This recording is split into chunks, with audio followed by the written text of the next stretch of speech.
And at this point, kilalanin natin ang isa sa mga Filipino wushu artists na namayagpag sa mga various international wushu competitions. Kaya load up with inspiration as we get up close and personal with Jerome Calica dito lang sa Heart of a Champion.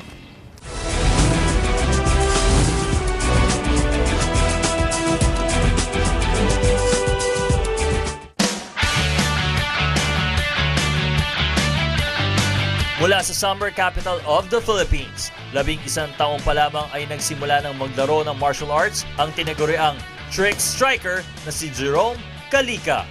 Ang una kong martial arts is kickboxing. So maliit pa po, 11 years old, marami akong dinaan ng laban. After ng kickboxing, amateur boxing sa high school. Tapos yun, taekwondo, arnis, kung ano-anong pinag-aralan ko, kung anong laban meron yun, sinasalihan ko hanggang sa ako'y mapunta sa wushu. Yung na-discover ako ng isang Chinese coach, tapos kinuha ako sa Philippine team. To win the game, you have to stay in the game. Yan ang isinasapuso ni Jerome ng minsang maranasan, ang di makalilimutang struggle bago sumapit ang pagkapanalo sa Asian Games noong 2001. Isang beses sa training, nag-accident na parang hanggang ngayon nararamdaman ko pa rin siya, nagkaroon ako ng injury, parang muscle part dito sa binti. Hanggang talagang halos di ako makalakad, parang umiyak na ako na mahirap, parang isa lang paa. So kahit sumuntok, hindi mo magawa. Sabi ko, maiiwan yata ako, hindi yata ako makapaglaro. Parang last choice na lang ako sa team namin na maglalaro international. Pero yun, parang sinama lang nila ako, sabit sa training. Talagang nagstay in the game lang ako. Parang sabi ko, kahit maiwan ako, kahit di ako maglaro sa Southeast Asian Games. Pero after nun, parang natuwa ako. So, nag-train ako. Mas pinag-ibig ko yung training ko, masaya ako. Basta inanda ko lang, hindi lang physically, parang mentally, mindset ko na sabi ko, maglalaro ako. Ito yung ring, ito yung kalaban ko. Yan, tatalunin ko, mananalo ako. Nung nanalo ko, parang sarap ng pakiramdam hanggang ngayon, kahit ilang years na yung tumatayo pa rin yung balahibo ko.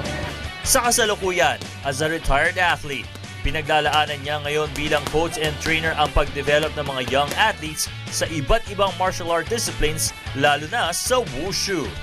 Yung talent ko, pwede kong i-share sa mga sumusunod na generation. So nagkaroon ako ng mga students sa Baguio, mga universities doon, University of Baguio, UP Baguio.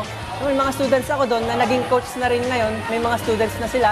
Yung mga students na yun, nagko-compete na rin sila abroad. Tapos nagmaakot na rin ng medals. So kahit di nila ako kilala na parang coach ng coach ng coach, parang masaya ako na may bunga yung na-share ko sa kanila. Subalit sa kabila ng tagumpay, nakamtan niya sa larangan ng palakasan at maging sa telebisyon bilang stuntman, ay lubos pa din ang kanyang pasasalamat sa buong may kapal. Marami po akong gustong pasalamatan. Lahat ng kaibigan ko, magulang ko. Sas yung coach ko, si Coach Yusibon, ko na siya nakikita ngayon, nasa Davao na siya. If you're watching this video, Coach, for me, you're still the best coach ever. And not just in martial arts, but also in life. Before, I hated our training, the pain, diba, the sadness, the boredom. But now I realized that's the benefits. Si Jerome Trick Striker Calica, ang Wushu Asian Gold Medalist na may Heart of a Champion.